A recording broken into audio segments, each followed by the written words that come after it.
Most of these cells are staying in the Snake River Plain Desert out for now, but it looks like one of these cells could cross over I-15 here in the next couple minutes. National Weather Service also just issuing a severe thunderstorm warning out for Teton County, Wyoming until 6:30. I'm going to play a little bit of the loop here for you. See those storms quickly moving eastward, right about to get into Teton County, Idaho. Wind's a little bit cold. I made the mistakes of not wearing any gloves outside. Might need to pick those out on the way out the door here this morning. Some of those rain showers are starting to move off of the mountains of central Idaho and are actually starting to form a little mini line of rain showers and thunderstorms that are trying to traverse the Snake River Plain Desert. We've had a breeze from the north into our region here for the past couple of days. That's what's brought in our smoke.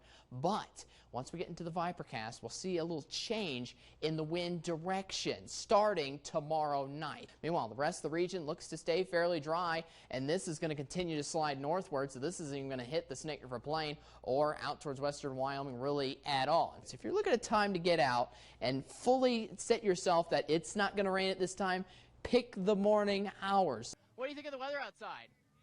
Good. It's been great.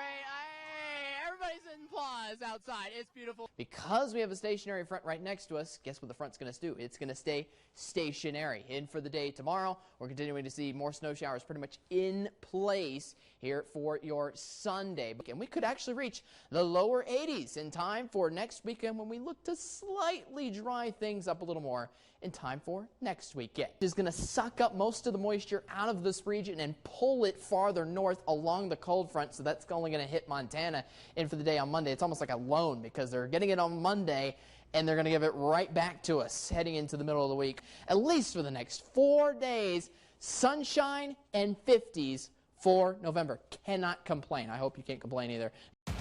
And now, your first alert weather. Welcome to the weekend. This might be the best part of it too, because we're hanging around with dry conditions at least for the rest of tonight before lots and lots of snow showers are coming in for the weekend. And it's not just the weekend. Next week promises more snow showers on top of what we're getting over the next 2 days. So a very active snowy period of weather continues to start off 2024.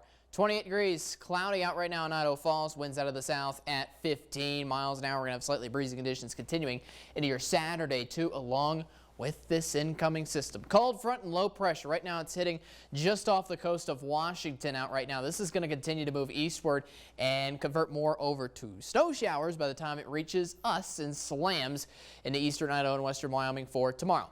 It's going to take some time for that system to get here, though. So the current Viperator is almost as clear as it can be. Maybe a few snow flurries out in the Tetons north of Jackson Hole, but besides that, we're hanging around again with dry, mostly cloudy skies, and for the rest of tonight, there's even a slight chance of fog for those in the mountains of central Idaho and throughout the Snake River Plain, specifically the upper Snake River Plain, throughout the overnight hours tonight.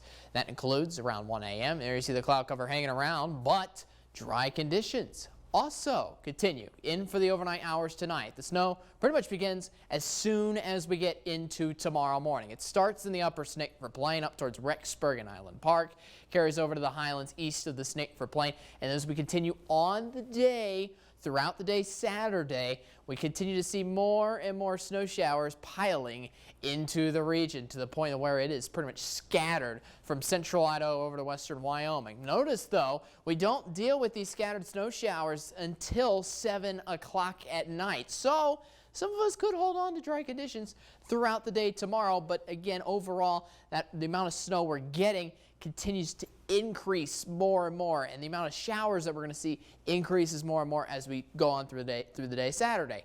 Sunday, it's flip-flop. We're going to start off with those scattered snow showers out throughout Sunday morning, and we'll slowly start to dry things up by the time we get into Sunday evening with a few stray showers left over for our local highlands and mountains across central Idaho and western Wyoming. As for the snow totals, only about an inch or two, maybe 2 to 4 inches up by DuBois and Island Park, so not terrible snowfall totals. The wind shouldn't be too bad either. We're dealing with slightly breezy conditions between 10 to 20 miles an hour, but I'm not looking at too crazy winds really beyond that. So temperatures, again, this is a cold front working its way on through. So obviously a snowy weekend that we're expecting here for your Saturday and Sunday. But look at the temperatures cooling things down from Saturday and Sunday. By the time we reach Monday, those high temperatures are going to be depleted quite a bit. 29 in McCammon, 24 for Lava Hot Springs. Lows tonight down into the teens, if not single digits, up into Yellowstone and over towards Jackson. 27 in St. Anthony, 27 in Ashton, 30 for Salmon, 25 in Mackey. Lastly, the Snake for Plain highs are in the upper 20s, maybe lower 30s. 8-day forecast in Blackfoot, 29 degrees. Again, a very snowy weekend likely on tap. We take a slight break on Monday before getting more chances of snow heading into next week. Rexburg, 60% chance of snow showers with a high of 28 tomorrow. Highs are down to 20 by Monday once we start to clear things out. Jackson, 25 degrees, highs down to 21 for your Monday, and then the highs could be all the way down to the teens by the second half of next week. Salmon, foggy weather. We could keep the skies pretty dry there. And for the weekend, so if you're looking at dry weather, maybe Central Idaho is the way to go. Meanwhile, snowy weekend in the southern end of the Snake River Plain out towards Pocatello. Highs are in the upper 20s for your weekend. That includes areas of Idaho Falls. Highs are in the 20s. We continue on with the snow showers all the way through most of next week too. One last thing I want to keep your eye on. Look at next Saturday that follows next work week. There are weather models that are hinting of a very big cool down coming at the end of next week. We're about talking lows into the negatives. Also highs only into those single digits.